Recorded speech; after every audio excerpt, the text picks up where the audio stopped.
Priority 1 message from Starfleet coming in on secured channel.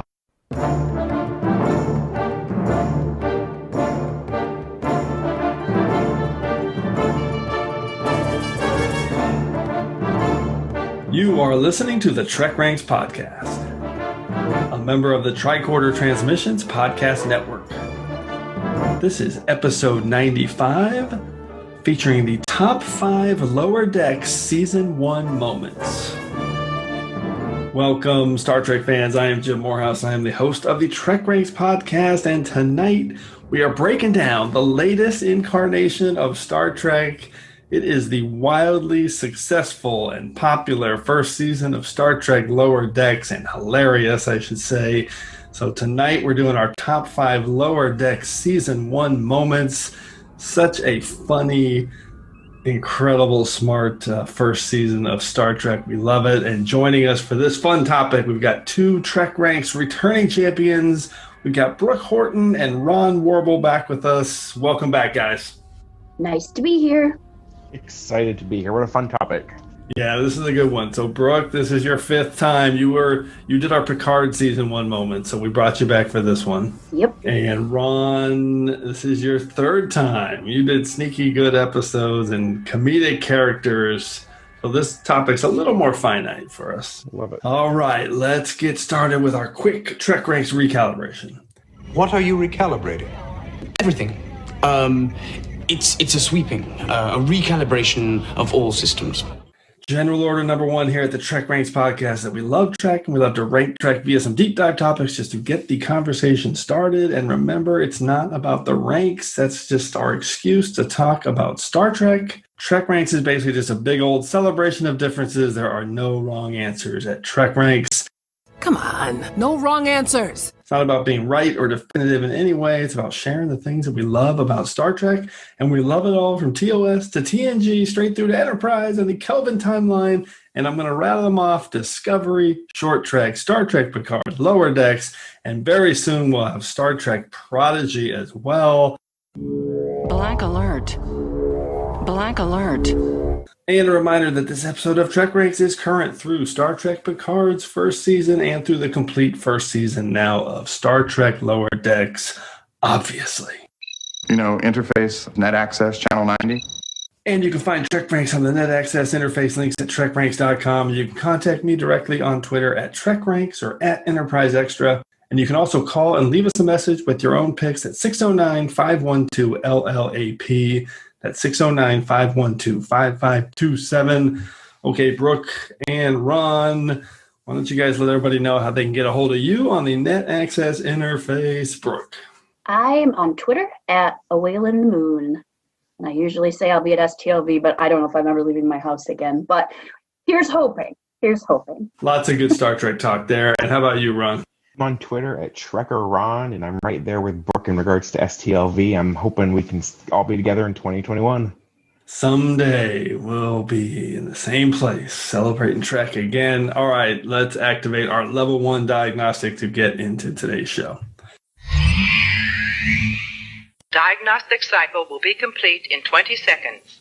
Okay, really quick, as we do for topics of this type, this is the diagnostic cycle where it's actually pretty critical in terms of how we're going to break it down. So we're not just picking 5 random items that we want to highlight as our top 5 moments or episodes or whatever. Instead, we are categorizing and defining each round a little bit more like we've done for previous season moment recaps on TrekRanks. In round 5, we're each going to pick our favorite production design element, anything from a ship or a prop. I love that there's not really props because it's all just animated. So anything you want to do from a production design. In round 4, we're going to choose our top performer or actor or creative person so this topic is not only about what you saw on screen from this performer, but also a little bit of how they maybe connected with Trek and interacted with fans. Round 3 is the Dabo round, complete wildcard round to pick anything you want. Round 2 is all about our favorite characters. And round 1 is clear. That is our favorite episode of the season because that's what we do here at TrekRanks.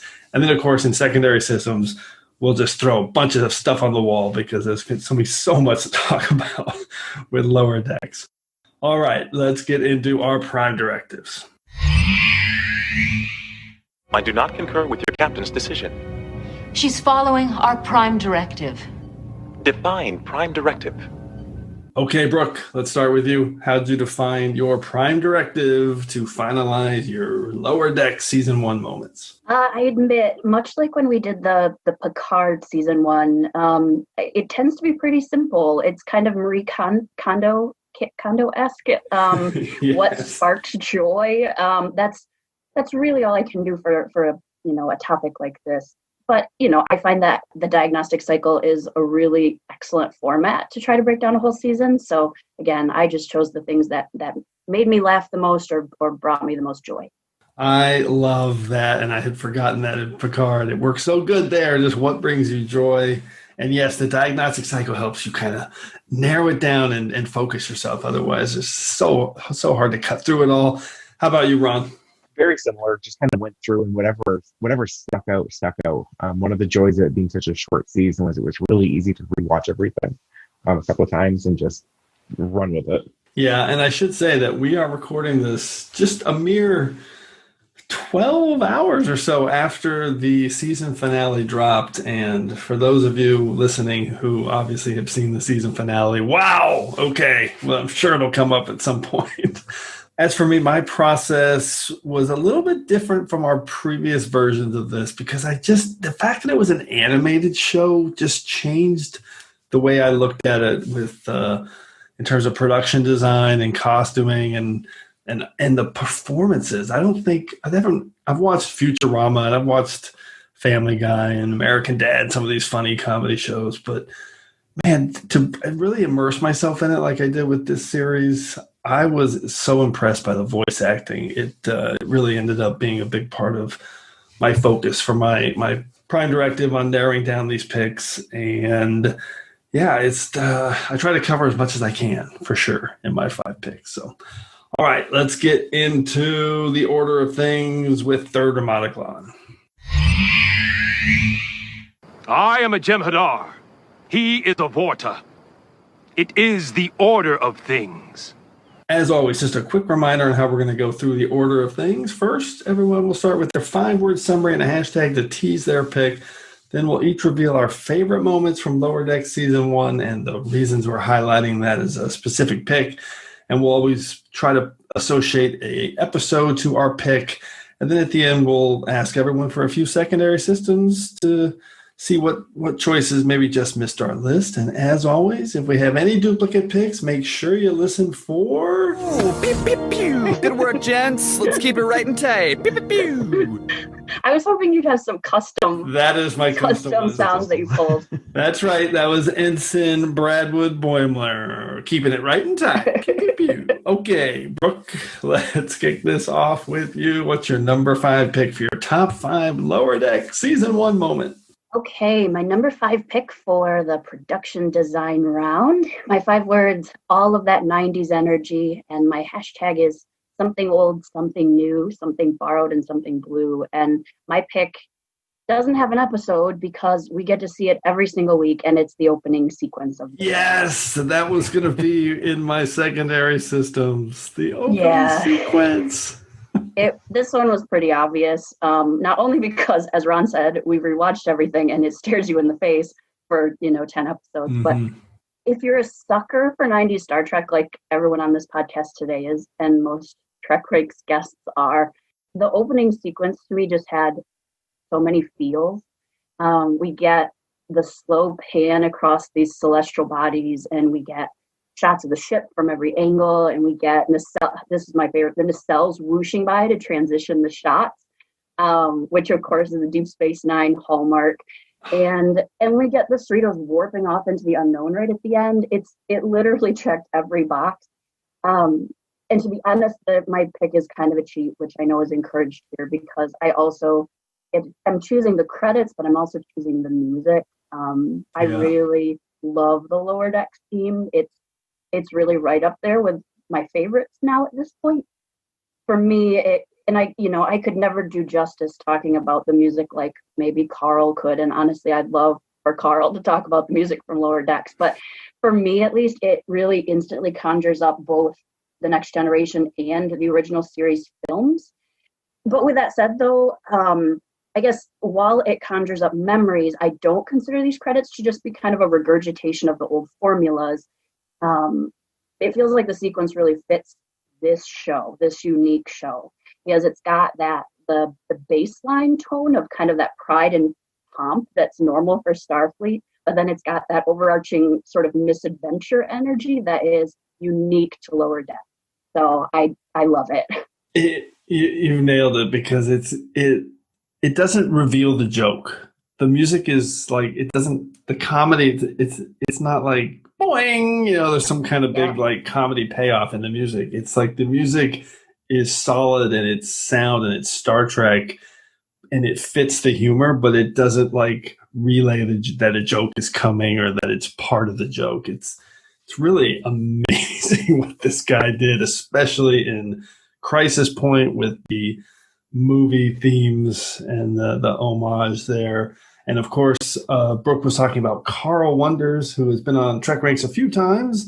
And I actually have a special surprise for Carl. I haven't talked to him about it yet, but I finally figured out how I'm going to do, how we're going to tackle music outside of, we did songs, but I've been always trying to figure out a way to do the music because it's such a big one to tackle. And I figured out a way to do it. And at some point, I'm going to invite him on and tell him we're doing it. But I haven't told him yet, so maybe he's listening, and he'll find out. That's exciting. That one is coming up at some point. Ron, what is your take on the opening credit sequence? Well, we might be talking about this again later on. Yes. But I definitely agree. The music is so classic Star Trek that it fits, and it's not in on the joke. It's totally doing its own thing, and oblivious to what's happening, but it fits so well. It's so good. Okay. Well, I'm gonna save it then. If we might talk about this later, we'll see. Because I've got a question about this topic, and I love that sheet that you did the music because that's the opening sequence. The opening sequence is not only the visuals but the music. Fantastic. And I got my very favorite moment is when the Cerritos is approaching the Borg. Okay, well, that's what I was gonna, hold on. So that's what I was gonna say. I was gonna ask you guys, what are your Insta ranks? What's your favorite gag in the credits? So yours is the Cerritos running away from the Borg. Because it literally, every time I see it, it's like nope. Like in my head, I say nope, and I like it's just got that energy. Okay, Ron. So now I have to ask you, what's your favorite gag in the? For me, it's the alien that's sucking on the nacelle as the ship flies through. Because the ship, you're like, this is a perfectly fine ship. Wait a second. I love the reveal. Yeah. Mine is tough between hitting the iceberg because of like the Voyager homage there. But I just love the subtlety of running away from the Borg. Like you're coming up to it. Here's everything. It's like this scenic, and then it's like you see what's going down. It's like, nope, we are out of here. You even said so nope. Good. It's literally a nope energy. It's like, not today. No. That's my favorite gag too. In fact, I've joked about this because I always think about the we're going long on this, but who cares? It's Lower Decks. I always think about which actor has the coolest name imprint on a visual, during the credits. And I think it's Jerry O'Connell because he's on for that shot of the Borg and the Romulans, and it's just amazing. And the Cerritos taking off. I love it. Super cool. Okay, Ron, let's go to pick number 2 after about 12 minutes. What is your round 5 pick? All right, so my 5 words and hashtag are comfort food at its finest. Hashtag I know what that is. And I chose the very first episode, Second Contact, but like Brooke's pick, it goes throughout the whole season. The sound effects. The whoosh of the doors, the sound of the computer processing. For years, every text notification on my phone has been a Star Trek notification. And oh my gosh, I know this, I recognize this. And I love that aspect of the comfort food that in the background, I know exactly when this is set. Okay, I love this pick because I love that Discovery has this mishmash of sound effects. I think that's cool. It's good for them. There's some TOS, there's even some voice, there's all kinds of stuff. This is all TNG circa 2380, and the sound effects are so amazing. They even do a couple of gags about the warp core sounds on the different ships. What are you doing? Sometimes I hum warp engine sounds just to, soothe myself. Well, that is not what the engine sounds like. That was Enterprise D at warp 4. This is Cerritos. Oh, yeah. I get it. It's like... Fletcher, no. The Cerritos has inverted plasma distributors, so it's a little bit higher pitch, like... Wrong. The shh doesn't come from the distributors. It's the vibrations in the dilithium disbursement manifold. It's like this. No, guys, it's like this. Dude, I'm telling you, it's... And Voyager was all... Are we doing the engine sounds? The sound that the doors make when Tendi and Rutherford go whoosh. Well, Vancouver is awesome. The fluidic processors, the titanium hole brackets, the door whoosh. Whoosh. Love it. Such a great pick. Brooke, what's your take? Yep. I mean, the sound effects coupled with all the other tiny, tiny touches that kind of timestamp it, it's perfect. But without the sound effects, it would be a different experience. You know, if it was just reliant on the visuals, the sound effects kind of bridge the fact that, you know, everything else we've known from this time period was live action, you know, and this is so different in that it's animated, but the fact that it sounds the same just bridges it perfectly. Yeah, it really does help kind of bridge those two things. Amazing. I love this pick. Can't wait to add some sound effects to this podcast. Yeah. Okay, my number 5 pick, favorite production design element. I am celebrating the writer's room with my pick. 5 words and a hashtag. Trek's DNA core hilariously celebrated hashtag without a hint of sanctimony. And I just love the way the writer's room just dug deep into the DNA of Trek and celebrated hundreds and hundreds of tropes and references to Star Trek across 10 episodes. And my episode I'm picking is Envoys because I really like the way they joked about a few things in that episode. But here we go. This is a little bit of a cheat. I'm just going to rattle off a bunch that I just think of. So I love the reference, like, hey, you'll be fine. The doc will just wave a light over it. The trans-dimensional ball of energy at the beginning of Envoys. I shall make a feast of your misery. I love that bit. I love the children on board the ships when all the ship's children have been ejected into space when Rutherford's doing the thing. I love the references to the research asteroids and Starbase 80 as these terrible assignments. It's just such a deep-cut Trek humor when Boimler mentions in Envoys, I'm just going to go work on a research asteroid. Mariner's response is, absolutely not. Do not even joke about that. It's the lamest thing you can do. That is so funny if you're a Star Trek fan. I can't explain why, but it just is.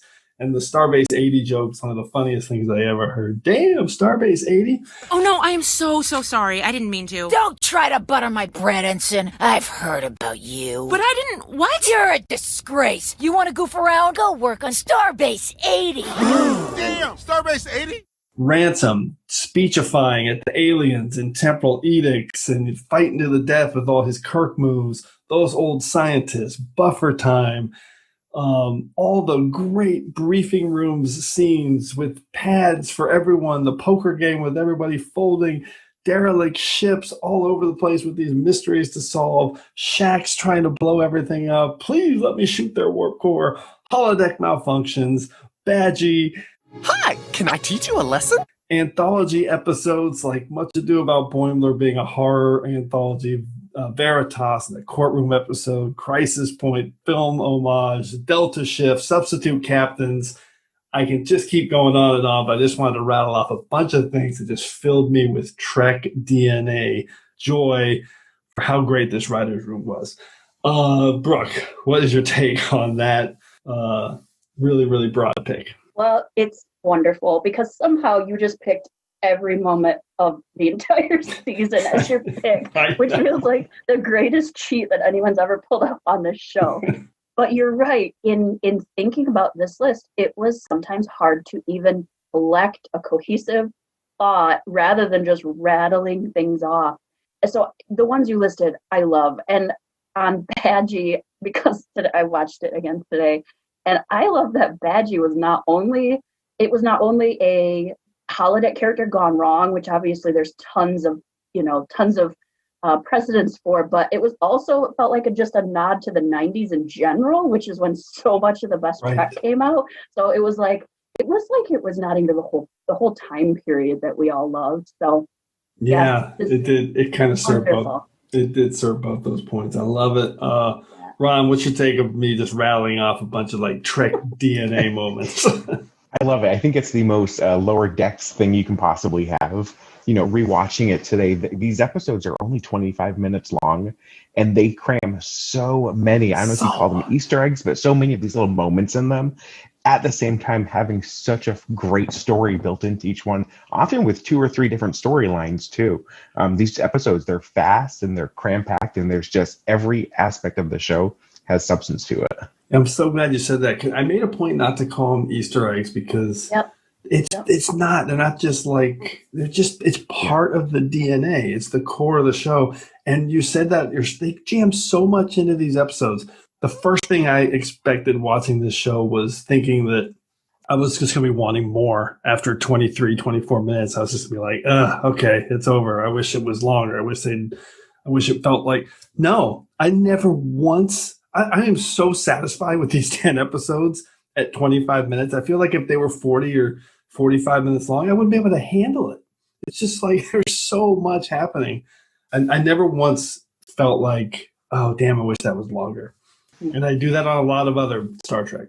It's kind of crazy. It's so easy, too, to watch each episode. Yes. And to your earlier point, Jim, like, I don't think I expected this to be a spoof on Star Trek.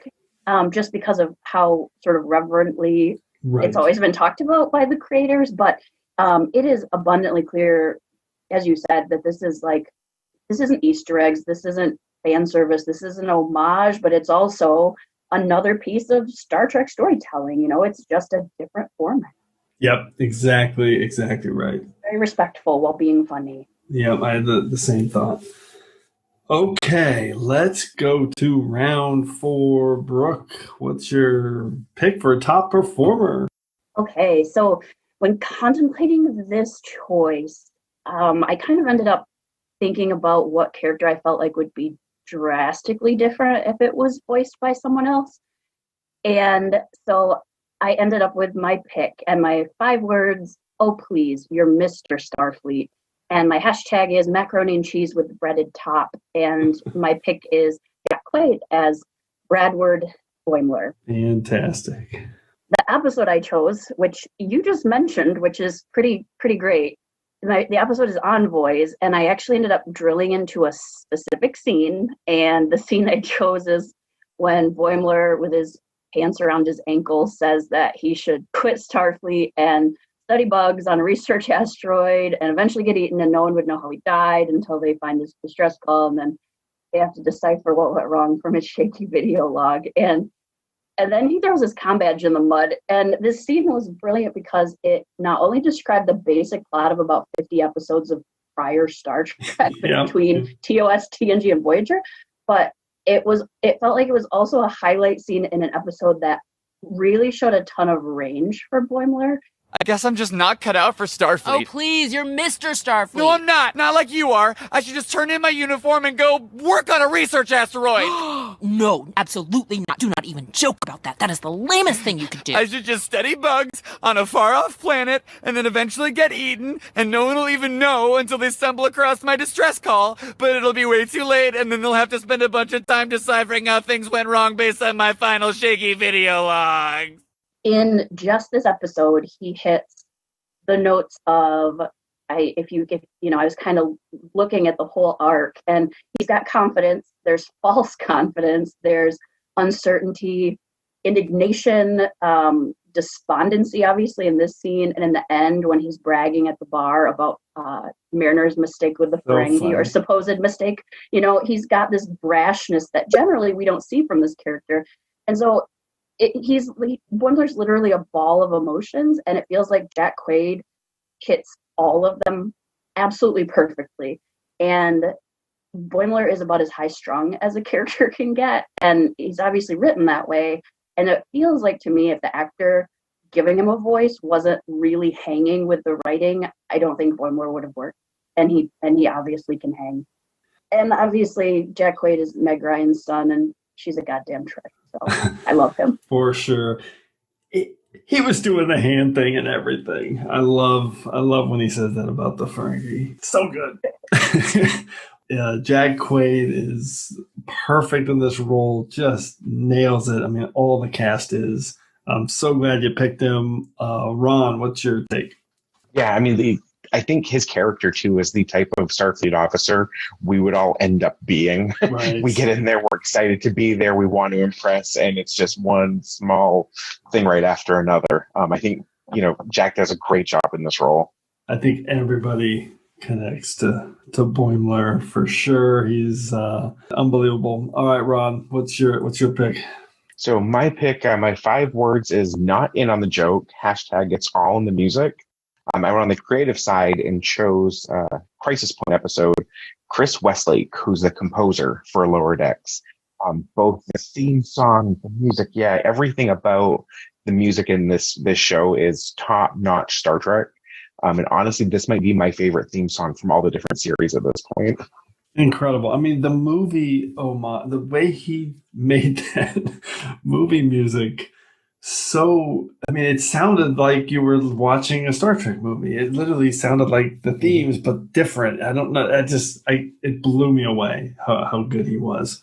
Brooke, what's your take on the music? We talked about it a little bit before, but.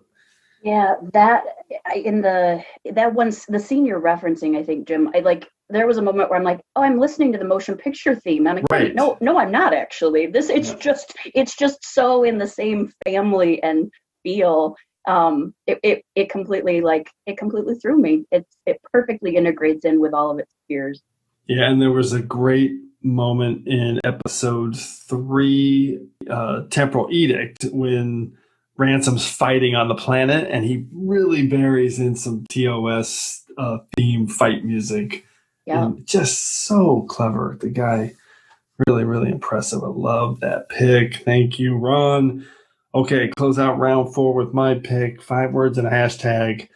This ensign studies by doing. # love your sarong. And my top performer is Tawny Newsome. And my episode is also Crisis Point. And I mean, how much can you say about her performance? She is amazing.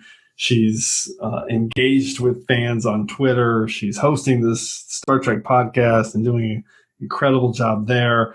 I chose Crisis Point because that performance and those scenes where she's playing against herself as Vindicta are so good, and they're so difficult. The dialogue's super dense, and it's compact, and it's just her, and she's both characters, and it's really complicated because it's paying off a little bit what we've seen for the whole season about Mariner's kind of journey to kind of solve her issues and struggling to kind of find her place on the ship, and obviously dealing with her mom, and their back and forth, the way the delivery of the lines is just, that was hard. I don't know how she did that. It was an amazing production job putting it all together. And yeah, this actress is really, really impressive. My hashtag is love your sarong, because that is just perfect comedy, timing, and tone, and irreverence in that it's a scene in Envoys when that alien tries to attack Boimler and then runs away, and she says, love your sarong. All right, so many great lines, could go on forever. Ron, what's your take on Tawny Newsome? It's a great pick. The character too, I know we're talking about the performer, but the character itself is fun in the 25-minute episodes, and we see such growth from this character in the first episode already in a way that we didn't see with a lot of the characters in 90s Trek. Worf gets the bucket on the back and he's fine the next episode. We don't see a lot of character change. And I feel like with her, we have from the first episode, she's taking things so much more seriously towards the end. Yeah, they did an amazing job telling her story across these 10 episodes. Brooke, what's your take? Yeah, I think probably right under, for me, in my consideration for who just wouldn't be the same without the voice actor, I think Tawny Newsome was right under my pick, if not pretty equal. It just in the duo of, Jack and Tawny both doing their character. And on Star Trek Day, she was really delightful in their panel. It's just really wonderful to see these new Star Trek family members. We saw it with Discovery too, but they're so in love with the world and these characters they get to portray, and it just feels like it's as fans, they're taking such good care of something we love. So I appreciate her as an addition. Yeah, all of these Zoom chats we've gotten to see with the cast are really, really special. They are really connected, and you can appreciate what this opportunity's given them. Pretty cool. Okay, let's go to round 3. It's the soup round. And now, as I'm sure that somebody out there has said, it's time to pay for the soup. Brooke, what is your Dabo round pick? All right, my 5 words, most important person in Starfleet, and my hashtag is engineering effigy, and my choice is Chief Miles O'Brien in bronze.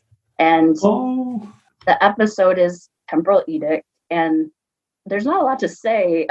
It was brilliant, and it was the first moment that I felt, one, just pure delight from the show, because it came pretty early in the season, and I think it was also the moment where I first just really connected this show with everything that had come before. I remember the Lower Decks writers panel at STLV in 2019, for one, because I sat in front of them for like half a day. But I remember when they were up on stage, and I really did feel like these people were fans. And I still, though, ahead of time couldn't have told you if Lower Decks was going to get into that like granular level of Trekkie minutia, like TrekRanks people level of minutia. Right. And we've said it in 100 ways already, but they totally are. So I enjoy the main character shoutouts, of course, like for Cans and the Janeway Protocol, and a ton more. But to give this little moment to Chief O'Brien, I was like, yeah, this is Trekkies writing this stuff, and like I'm 100% here for it. What a special moment. Ron, what was your take on the reveal of Miles O'Brien as the most important person in Starfleet history? Well, Deep Space Nine is my favorite Star Trek, and this, I think, may have been the first Deep Space Nine reference on the show. So obviously loved it. It was so random, though. That was the one piece that left me wanting more. Like, why is Miles O'Brien the most important person in Starfleet now? So many questions, but such a great shout out. Yeah, it just hit home for the reason this show exists, because Miles O'Brien started as basically a glorified extra in Encounter at Farpoint, just running around the ship. He was on the battle bridge, and then he's in the transporter room for a few episodes in season 2 and 3, and then he gets a name, and then he kind of gets a wife and a couple of bigger roles, and then he moves over and becomes a series regular. I mean, that is Lower Decks defined. This guy started at the Lower Decks, moved to become a series regular, never kind of lost connection to that, and clearly that's their shout out to what he represents and you totally know that if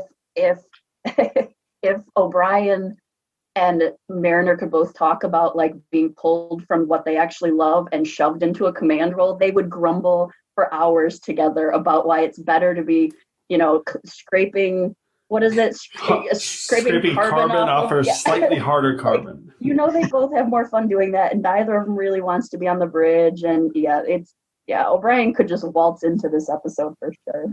And he's got that Rutherford DNA too. Just loving to go through his manuals and study his specs. All right, Ron, what is your Dabo round pick? So my 5 words are: she is a handsome lady, # Starship Porn, and my pick is the USS Cerritos from the episode Crisis Point. Oh, just God. A beautiful, beautiful ship. So great. That moment is so freaking funny. And the ship is just, when the ship debuted, it felt a little bit, the reaction was like a little underwhelming. Like people, I think, they had a little bit the elongated connections for the nacelle with the saucer section. And I think people were thinking maybe it was a little jokey, but man, it's a beautiful looking ship when they animate this thing up. It's unbelievable. I absolutely love it. Brooke, what's your take on it? Yep, it's just the next ship in the long line of ships that we'll buy models of and remember, and it'll put on T-shirts, and it absolutely deserves to be the next one in line.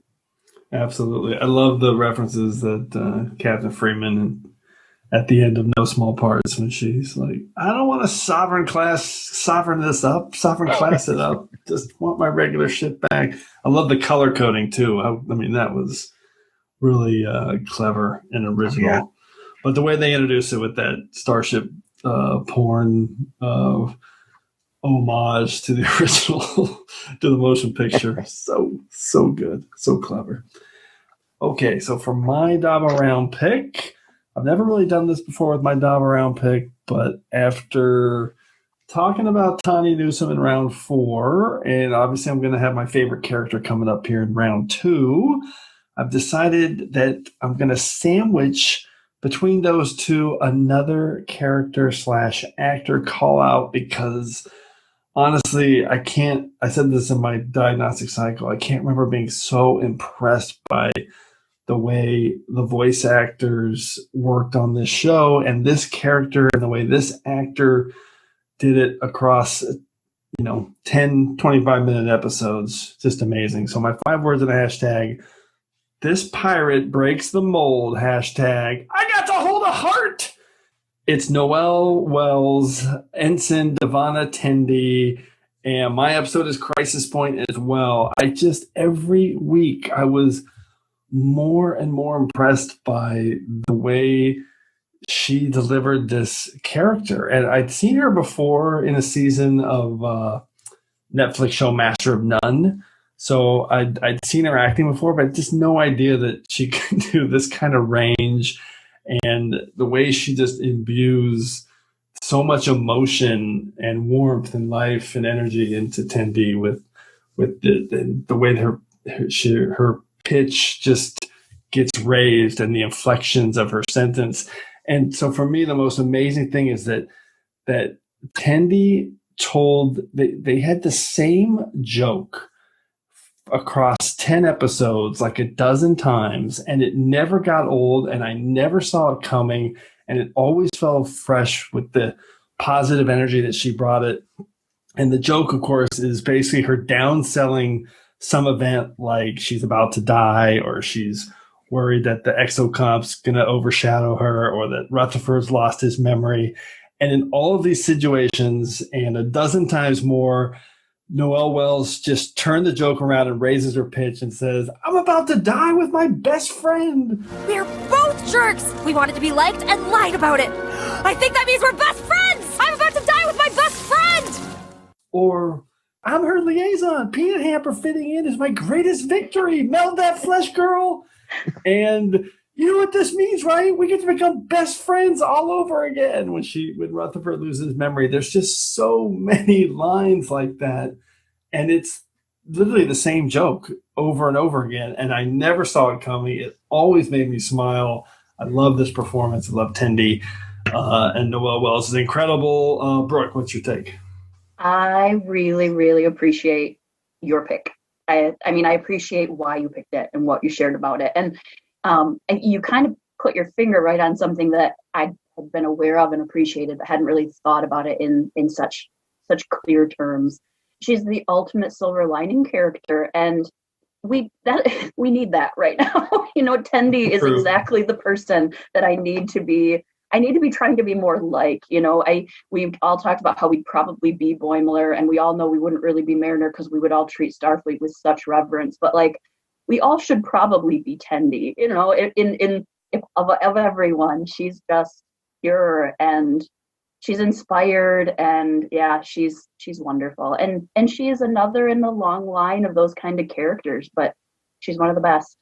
Yeah. Well, what did you think of Tendi? It's great. Her level of optimism, like Brooke said, it's just Brooke hit it right on the head. She's who we should all be aspiring to be right now, to maintain that level of optimism when they see some really tough situations. It makes you appreciate her that much more. Yeah, for sure. I picked Crisis Point because I just love when they finally come around to kind of addressing that she's an Orion. And for your information, some Orions haven't been pirates for 5 years. It's so great. Come on, dude, Orions are pirates! Pillaging's your whole thing! Okay, stop! It is not my whole thing. And for your information, many Orions haven't been pirates for over 5 years! Okay, sorry. So funny.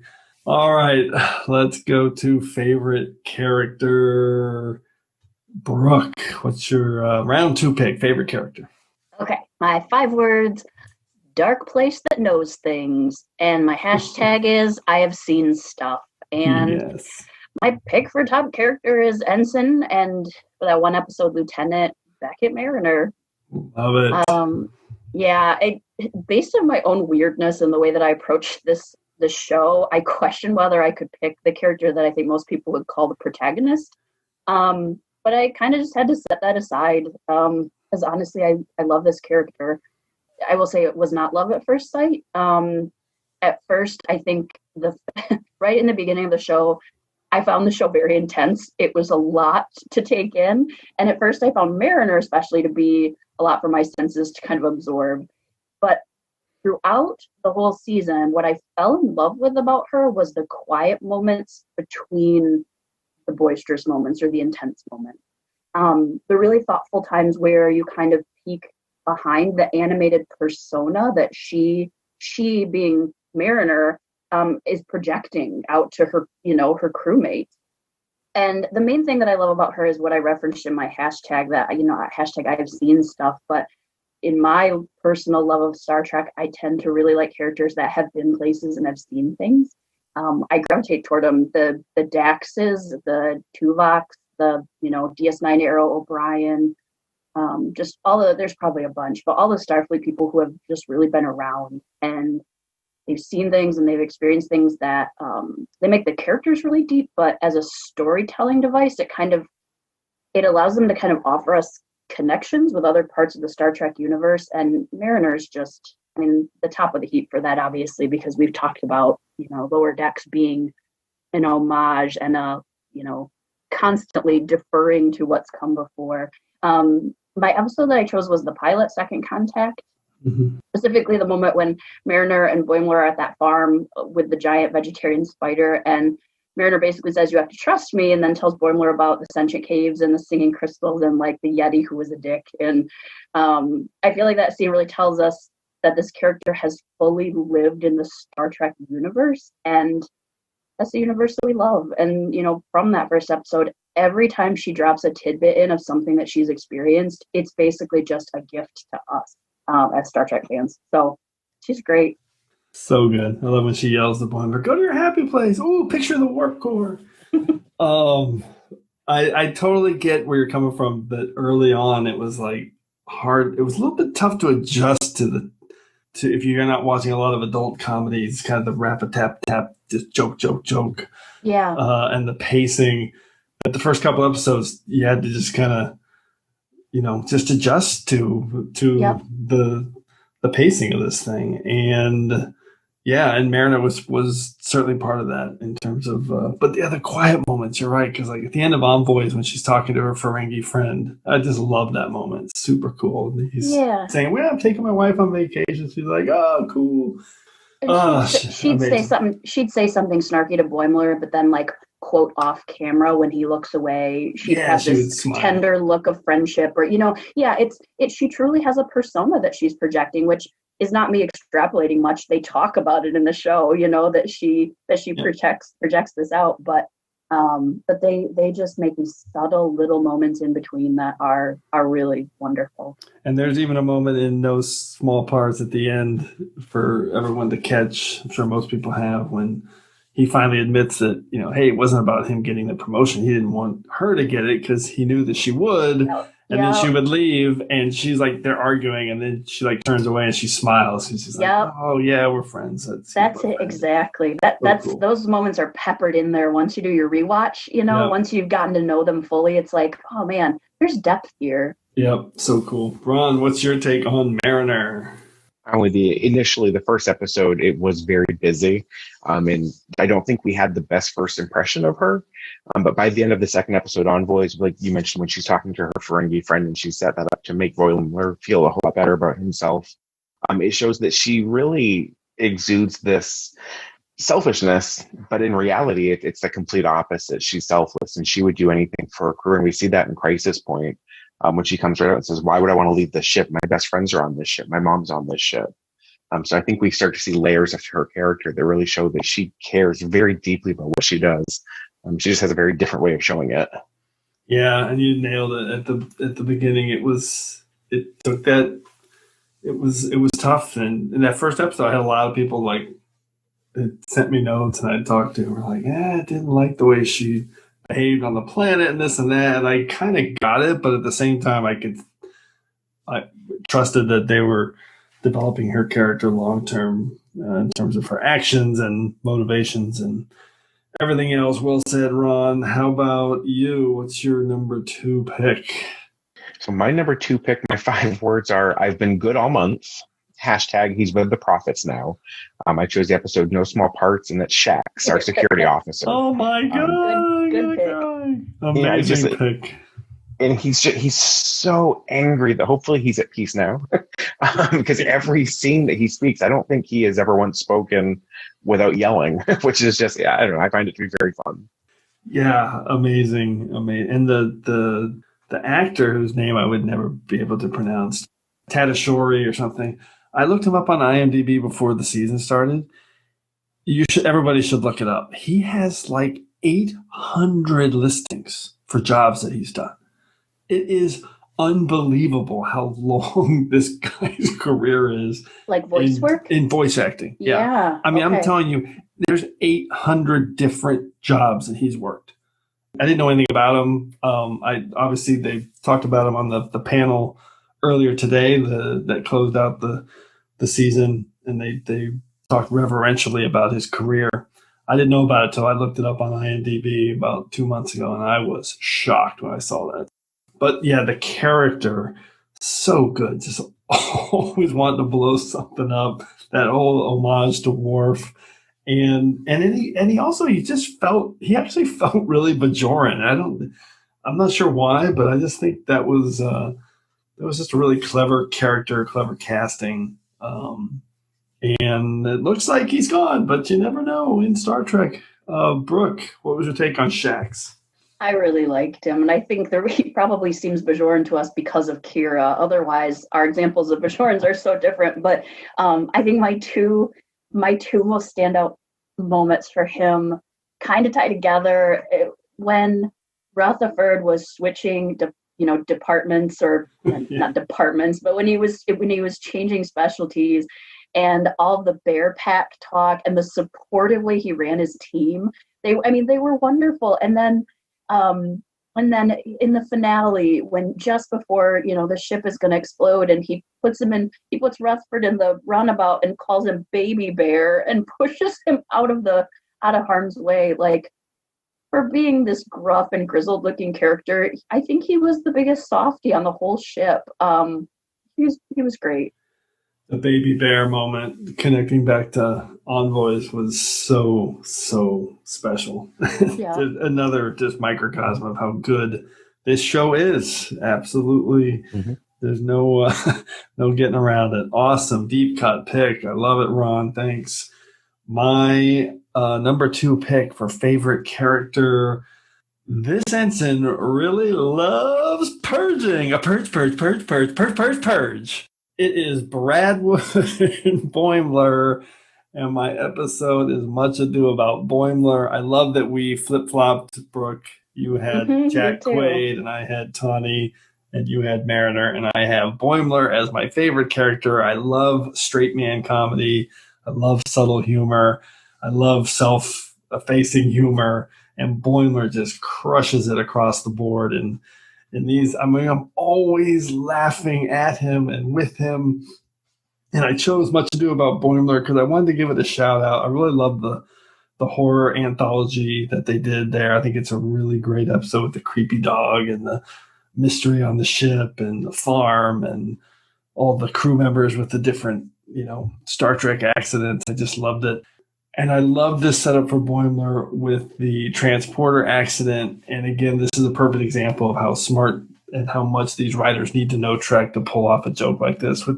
He's just slightly out of phase with the loud humming noise reverberating. And one of my favorite lines from the season is when he's all excited because he wants to meet the new captain, the substitute captain. So he goes onto the bridge like normal, like he's just going to do his job, and he's humming and out of phase, and they're like, dude, you need to go to sick bay. And he's like, but that's for sick people, because he just wanted to hang out there. Oh, I love it. The guy, such a great character. Ensign Boimler, reporting for duty! Dude, what is wrong with you? Nothing, I'm just phasing. No biggie. Disagree, it's kind of a biggie. Ensign, report to sickbay. But that's for sick people. No. And I'll give another little subtle shout out to when Shempo shows up on Crisis Point playing the role of Boimler. And he says, I love my captain. I'll do anything to impress her. And Boimler's like, yeah, okay, that's pretty much. And Shempo. I'm Shempo. I was supposed to be played by Boimler. Okay, come on. I don't sound like that. I love my captain, and I don't want to be doing this. All right, that's not too far off. Nook-nay. Yeah, keep it subtle. All right, nobody talk to me. I got to brush up on my formal Klingon greetings, okay? Nuknech! Nuknech! Yeah, keep it subtle. Nuknech. Anyway, so many great lines from Boimler. I love it. And he loves to purge. Purge. Bumford, Boimler, my favorite. Brooke, what do you got? Yeah, he's great. I love that if you put this in TNG and like one of the TNG main characters was out of phase, it'd be this dramatic medical show about how to get them back to, but it's a lower decks guy, so it's just like he's just got to go to work, you know? It's just so perfect. Boimler's great. His speed walking, I love his, in fact, I found myself mimicking it the other day when I was taking a walk around the neighborhood just to see if it was efficient. But no, I think he's a wonderful character, and I think that he and Mariner probably both are neck and neck with just growth, which is miraculous when it's only 10 episodes, 23 minutes or whatever a piece. But I really liked I didn't like where he ended up on the Titan, I'm not going to lie, but I liked where he ended up emotionally as an officer and as a person, that they kind of grew toward each other, you know? Learn things from each other overall. It has been a long time since I've taken a lover, let alone a lover like Barb. I am staying here and I am making love to my lover. Oh, please stop saying lover. Warning, platform approaching. Yeah, Boimler's great. Got his promotion. Ron, what's your take on Boimler? The character's just so much fun. Like, one of my favorite things is the Boimler effect. So he has, this thing named after him that he's not particularly proud of in the moment. But in one of the last scenes, we see he has a plaque up in his quarters on the Titan. That's right. So despite the fact he's not proud of it, he's loving that he got that recognition. Oh, it's on a plaque already. Okay. Oh, the Boimler effect. So funny. But you're right. It was a super cool touch that was on in his quarters on the Titan. Okay, Bradward Boimler. Let's go to Brooke, round one. What's your number one episode? Can't wait to hear this. Okay, my episode, or rather, my 5 words, stands for those old scientists, and my hashtag is First Contact Day Salmon. Also, hashtag Set Feet to Kill. Also, Warp Factor 5, 6, 7, 8. Right. Give me warp in the factor of 5, 6, 7, 8. Oh, the jazz. My episode is No Small Parts, which is the finale that we all were gifted with today. Fantastic. I could not pick it. And this is so weird because as I was writing out my hashtags and I was like, I'm going to do 3. I honestly could have sat here for 5 minutes just reciting a list of hashtags. And I didn't make a list because I was like, no, I can speak in more, but then Jim, you just go off the rails in the first time ever and just list these moments. It's that kind of a show. It's just amazing. There's so much to call out. But anyway, the episode on the whole kind of felt like a gift that gave and gave and gave. Like from the opening credits to the end credit, the story was super solid and the details were wonderful. Really hard to do it justice without a perpetual list of hashtags. But my takeaway or my sort of on the whole thought about this No Small Parts is that even though the whole thing is like this episode was like a major love letter to Star Trek itself. I mean, we got to visit familiar planets and familiar life forms and species and characters and music. And I mean, between like Beta 3 and the Packleds and the exo comp, which I didn't even remember from TNG, and then had to go back because I'm like, well, I'm certain that's something. I mean, we got the Titan and the Rikers and Space Dock and On-Ship Funeral, and I mean, it's just like on and on. It was such a full experience, and none of it felt like lip service. And I think we've kind of like circled back to that like a handful of times, but it felt like a full Star Trek experience, completely out of respect and out of integrity in writing and out of research and just knowing the content. None of it I would call Easter eggs. None of it I want to say was just done to make Star Trek people on Twitter happy. You know, I mean, this is real writing. It's a real cohesive episode. And at the end of the day, I feel like this episode left me feeling without a doubt that Lower Decks absolutely exists in the same universe as everything else we love from Star Trek. And for an animated series, I think that's amazing. It's just right in there. And I also want to say a shout out to our friend Ida Quarks, because I'm really convinced, like in my headcanon now, that the off-screen Jen is our Jen, and she's serving on the Cerritos. The Jen that she accidentally was called in the beginning, and then at the end she's like, shut up, Jen. Jen. What a great episode. And of course, is Jen Tift, Ida Quarks. You nailed it. It's a gift. This episode is so dense. There's so many references. And one of my favorite things about it is there are references in, 24 minutes long. There's a reference to something in every single episode prior to this, in this episode. So if you haven't rewatched it a few times yet, go back. You can find them. There's something in, like, it basically is just saying, hey, these are standalone episodes, but it's all connected and it's all telling, one big story about this crew. So there's little nice touches and references and callbacks to all these previous 9 episodes throughout this. It's amazing, incredible season finale. What a job they did. Ron, what's your take? Well, we might visit this one again in just a few minutes, but I agree with everything. Well, let's do it now. Let's drop in Boimler. Ooh, pew, pew, pew. Good work, gents. Let's keep it right and tight. Pew, pew, pew.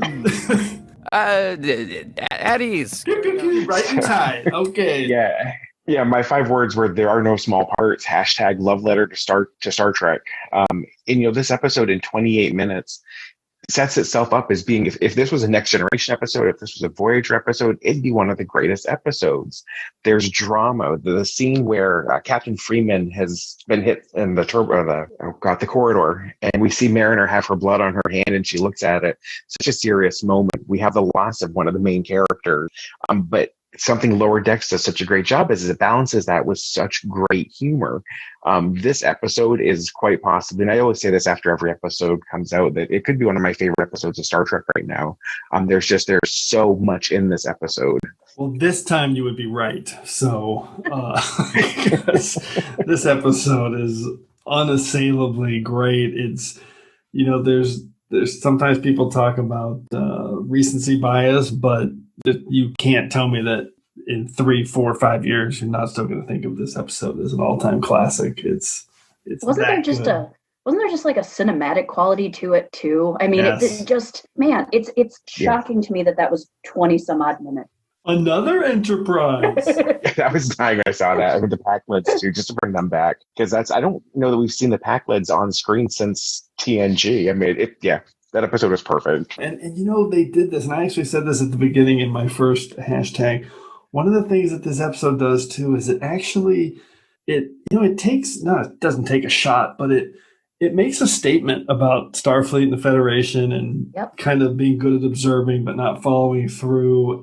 But it doesn't do it in a mean or sanctimonious way. It's a really powerful observation to say that, hey, here's a story about the Packlids, but guess what? They're really dangerous and they're still out there. Really, really clever. So or like maybe go back to Beta 3 once in a while and make sure everybody's still got their head screwed on straight. Yep. All right, let's go to my number 1 pick, my favorite episode, 5 words and a hashtag. Come for Boimler's coffee spill, hashtag stay for the Koala Ascension. And my episode is episode 4, Moist Vessel. If you told me I was going to pick an episode called Moist Vessel, it's one of my favorite Star Trek episodes, I would not have believed you. But I was really, No Small Parts was really close for me. It was tough to kind of choose between the two, as well as Crisis Point was right there. But I picked this because it's the first episode that really just, it felt like a straight up TNG episode, the way they pulled this off. You have, again, 24 minutes. You have three major storylines. You have the A story with the generational ship, super cool animation, action, solutions. I love it. The B story of Mariner and Freeman kind of coming to a head, learning to work together, trying to save the ship. And then the C story of this random crew member, Ascension, which is just absolutely hilarious for me. A character played by Haley Joel Osment. So there's just so much happening, so many references. You got references to Q, the Traveler, Temerians, Moriarty, Admiral Sensors. You've got the scraping carbon off slightly harder carbon joke. You've got conference room meetings with Mariner handing out pads and yawning, and the arguing about a strip of leather on the chairs being too ostentatious. You've got Mariner getting promoted. She's going to audit the audit. She's going to report to ops for review of scheduled ops. Look alive, Mariner. This game's about to get very interesting. I fold. Yeah. Fold. Kudos. She folds! You all fold! Every time you all fold, you fold! Don't tell me what to do! I'm gonna fold. I'm all in! Whoops, I got nothing. Guess I lose. Are you out of your mind? We don't go all in. It's a friendly game. Oh, no. Poker game, everyone folding, talent show with Lieutenant Winger Bankston Jr. and his United Federation of Characters. Ransom's Barcelona songs, and my favorite comedy moment. It's a big, broad comedy moment. This is not usually my thing, but Boimler trying to be a bad boy and spills his coffee on Ransom, and it just absolutely makes me laugh. But here's the main reason I'm picking this, and it's this Ascension sequence just blew me away because the way they delivered it, this is where I kind of embraced the animation side of it and the way they were going to tell these stories. And I'm sure it's something that's not really uncommon in this kind of rapid fire comedy format that Mike McMahon is known for. But for me, it just kept going and going to a new level and then another level as this character was ascending.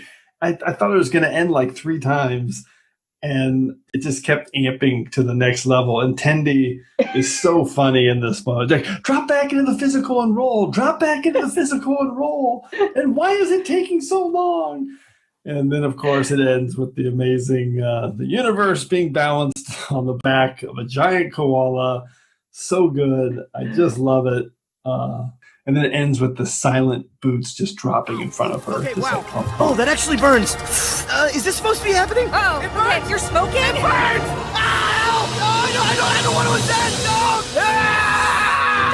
Drop and roll! Drop back into the physical and roll! Drop back into the physical and roll! I'm so beating! No, it's happening! I'm everywhere and nowhere! I can see everything! I'm turning into pure energy! Why is it taking so long? I see him rambling in! The universe is balanced on the back of a giant koala! Why is he smiling? What does he know? The secret of life is...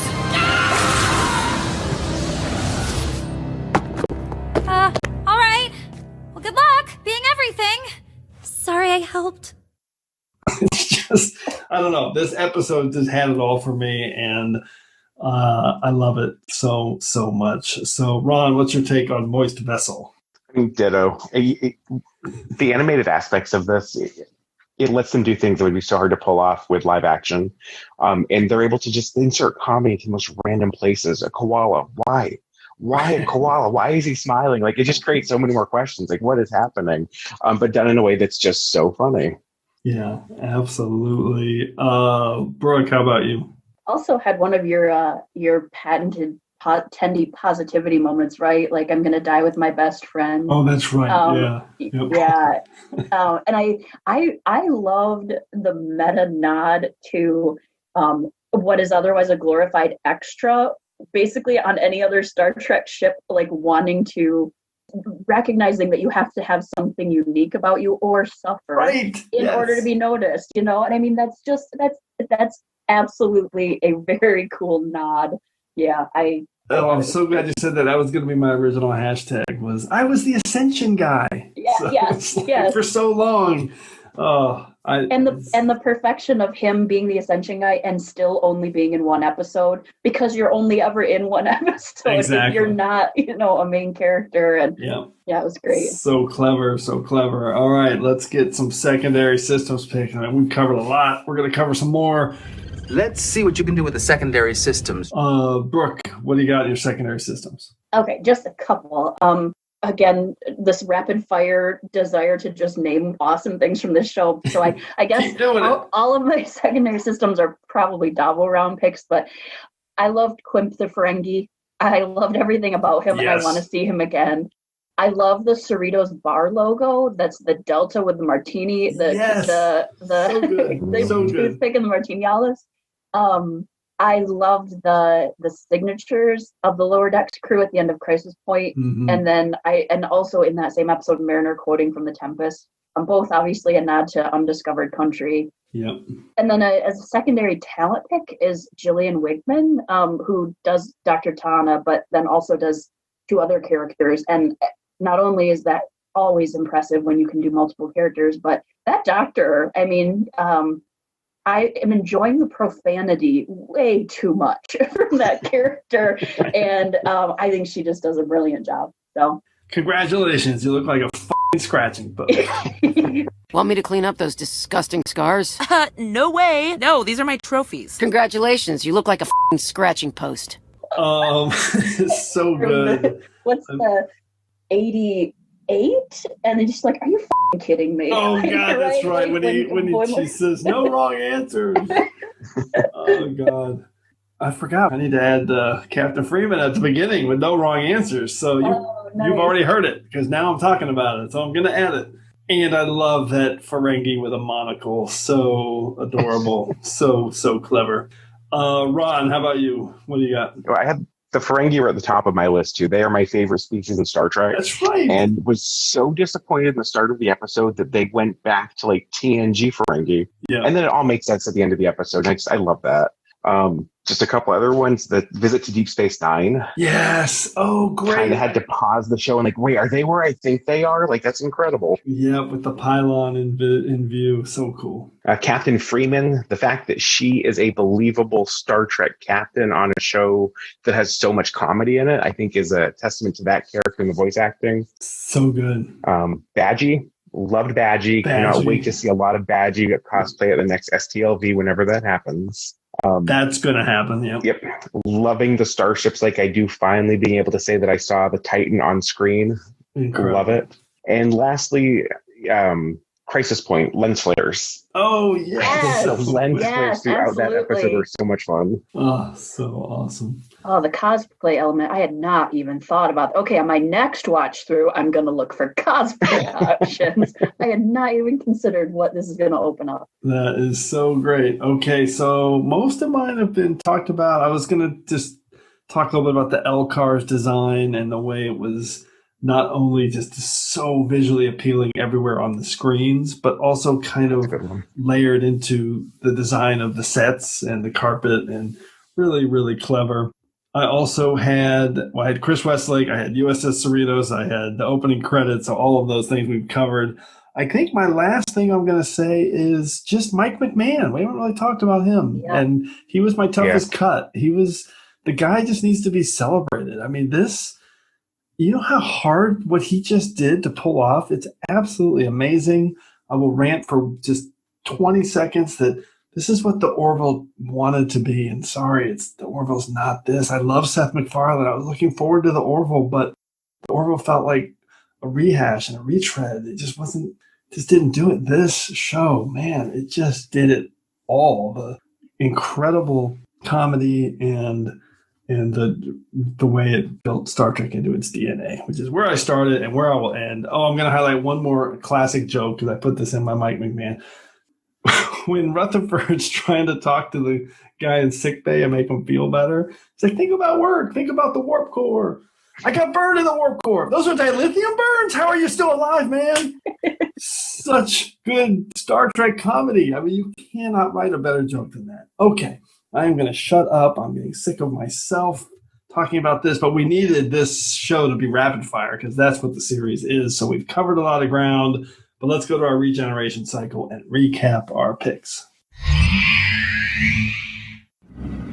Computer, activate regeneration cycle. Alcoves beta and gamma. Okay, people are going to just be like, shut up, Moorhouse. Jesus. No, good energy. Okay, Brooke, let's recap your top 5 Lower Deck Season 1 moments. Okay, so my number 5 pick for production design was the opening sequence in its entirety and all of the wonderful elements of it. My number 4 pick for actor or performer was Jack Quaid as Bradward Boimler. My number 3 pick for the Dabo round was Keith Miles O'Brien in bronze, in effigy, being taught many years down the road. So good. My number 2 pick for favorite character was Ensign Beckett Mariner, and my number 1 pick for episode was No Small Parts, the season finale. Perfection. Ron, how about your 5? All right, so for the production design pick, I chose these sound effects throughout the entire series, but named episode 1, Second Contact. For the actor creative, I went with Chris Westlake, the composer for Lower Decks, in the theme song. For the Dabo round, I chose the USS Cerritos, and for the episode, I chose Crisis Point. For character, I chose Shax, our security officer, and I chose the episode in which he meets his end, No Small Parts. And for episode, I chose No Small Parts. Single tear for Shax. So sad. Okay, my 5 picks for production design element, I had the DNA of Trek just buried throughout the series, and Envoys was my episode highlight. For round 4, my top performer was Tawny Newsome as Beckett Mariner. Crisis Point was my episode. My Dabo round pick was Noelle Wells as Tendi, and I also chose Crisis Point for that. My number 2 top character pick was Much Ado About Bradward Boimler. Love that character. And my number 1 episode was Moist Vessel, episode 4 of the season. So a couple of statistics here standing out from a character standpoint. We had basically 2 Boimler picks, 2 Mariner picks, 1 Tendi, and 1 Shax pick. So I like that. The episode count, no picks for Veritas. That's kind of surprising. That's a real popular episode. And then that's the courtroom drama episode. Terminal provocation. Yeah, so good. I mean, all these are. They're all great. They're all great. Yeah. And other 2 episodes without a pick were Terminal Provocations and Cupid's Errant Arrow. 1 pick each for Temporal Edict, Moist Vessel, and Much Ado About Boimler. 2 picks each for the first 2 episodes, Second Contact and Envoys. And to say the least, they stuck the landing with the end of this season. We had 3 picks for No Small Parts and 4 picks for Crisis Point. 2 amazing episodes to round out the first season of Lower Decks. Fantastic. But as we do every week, we've once again entered a temporal causality loop. So before we can depart, it's time to hear from you. The Enterprise has been caught up in a temporal causality loop, and I suspect that something similar may have happened to you. And for this week's temporal causality loop, we're going back to episode 90 in our top 5 first contact moments, which is appropriate for this episode, as we kind of use that episode as our preview for the Lower Decks season, set up all around Second Contact. So for this temporal causality loop, we got a great voicemail in from Chris Powers, who is on Twitter at CDPow352. And his picks had a little bit of a theme in them for first contact moments, so we'll see if you can spot it. Here's his voicemail. Hello, TrekRanks. This is Chris Powers from Northumberland, Pennsylvania. I'm on Twitter at CDPow325. And here is my list of top 5 first contact moments. Number 5, 5 words, Warp 5 engine goes boldly. Hashtag optimism, Captain. And it's the episode Broken Bow from Enterprise. In this episode, we have first contact with the Klingons, with the Suliban, and then with a various assortment of alien species on the planet Rigel 10. My number 4 pick, 5 words, welcome to the Delta Quadrant, hashtag 75-year voyage home. It is the episode Caretaker from Voyager. And in this episode, we have first contact with the Caretaker, obviously. With the Okampa, we have first contact with a Talaxian, and of course, the dreaded Kazon Olgla. My number 3 pick, 5 words, welcome to the Gamma Quadrant, hashtag it is not linear, and this is the episode Emissary from Deep Space Nine. And in this episode, we have first contact with the wormhole aliens, or the prophets, whatever you prefer to call them. Then my number 2 pick, 5 words, let's see what's out there. And hashtag great joy and gratitude. This is Encounter at Farpoint from the Next Generation. In this episode, we have first contact with the alien species that Picard freed from Deneb 4 that they were building the Farpoint station on. And we also have first contact with Q, of course. And then my number 1 pick for the top 5 first contact moment, 5 words, not a nice gilded cage. Hashtag where it all started. This is the episode The Cage from TOS, and in this episode we have first contact with the Telosians. So, bonk bonk on the head, I did choose all the pilots of the first 5 Star Trek series, and in a more meta sense, each of these episodes is our first contact as Trek fans with that particular Trek series. And I think that the fact that each pilot involves a great first contact moment shows that the heart of Star Trek is first contact with new life and new civilizations on strange new worlds. So I hope you enjoyed my list. Again, thank you, Jim, for all that you do with TrekRanks. I really enjoy it a lot, and I hope you all live long and prosper.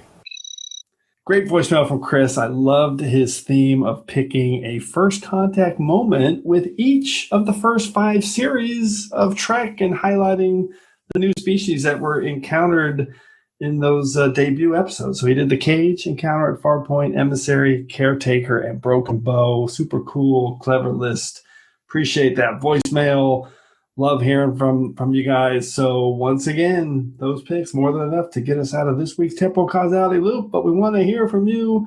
So send us your own list at the TrekRanks podcast on Twitter so we can retweet them, or you can leave us a voicemail message at 609-512-5527, 609-512-LLAP, or you can just record your own top 5 Lower Deck Season 1 moments and send me a DM, and you can do it that way, but we definitely want to hear from you. So you can be featured on the next episode of TrekRanks. And on the next episode of TrekRanks, we are diving back into our Trek Species series. It will be our 4th overall episode focused on one Trek species.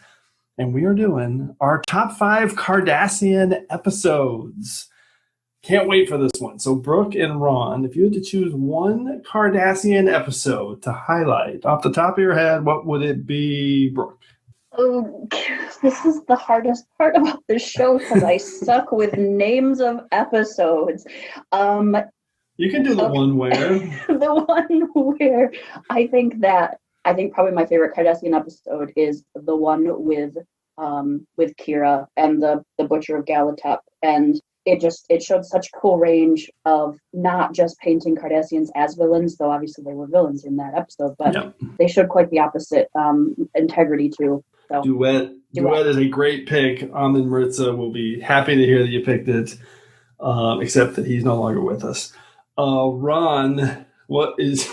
I love that pick. What would your pick be? I'm with Brooke, and I'm not particularly good with the names of the episodes. It was in the final arc of Deep Space Nine, though, where we see Damar fight for liberation of Cardassia, and we kind of see what that will look like after the war is over. So that arc, I guess, would be the episode. Yeah, that's the Dogs of War. That is a great pick as well. I think it's the Dogs of War. That's definitely one where Damar was starting to stake his claim for redemption, which I'm sure we will cover in that episode. We already recorded it. We definitely cover it. Okay.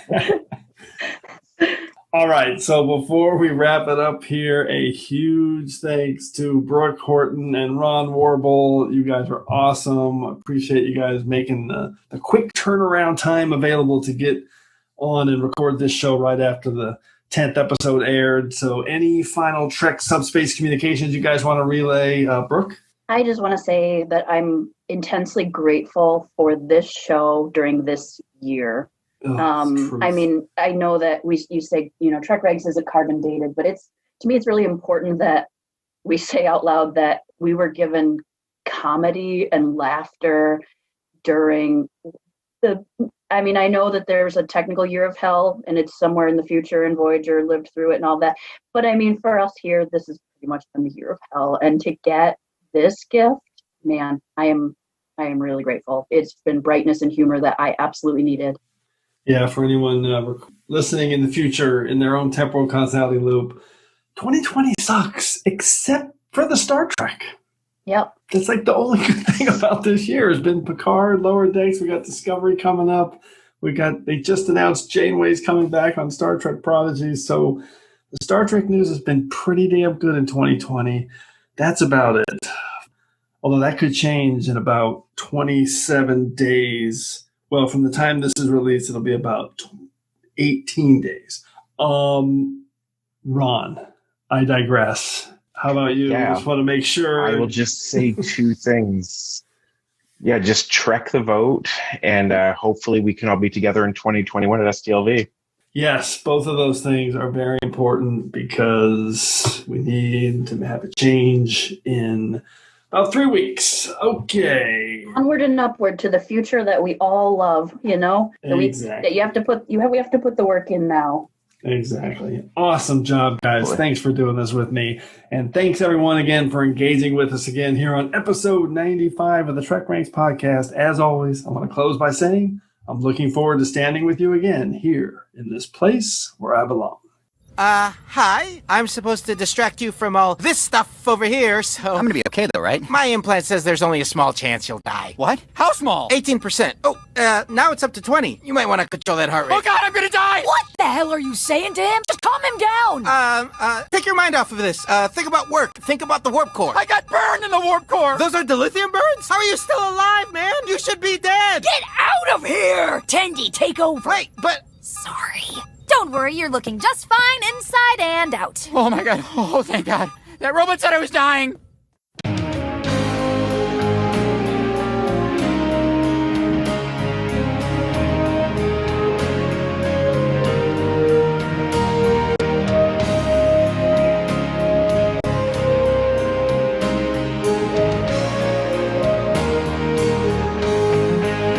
Just want to remind everyone again that the entire TrekRanks catalog is available for you to download and listen to at TrekRanks.com and on your podcast player of choice.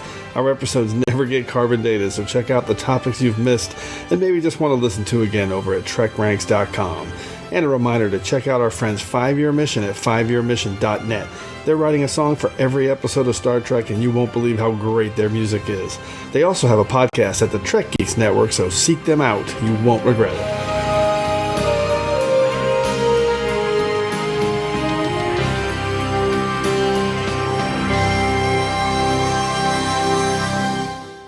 Ensign Boimler, I want options. About this alien guy? Yes, obviously. What specifically do you wish to know? Come on, man! This is your chance to prove you got what it takes! Oh, well, I don't know, well, the truth is, I think we should do, what you want to do. Captain's choice. I'm not asking you to kiss my ass. Come on, no wrong answers. Okay, we could do, evasive maneuver 88? Is he serious? That was the wrong answer! I'm in 84. In this situation, are you crazy? Mariner,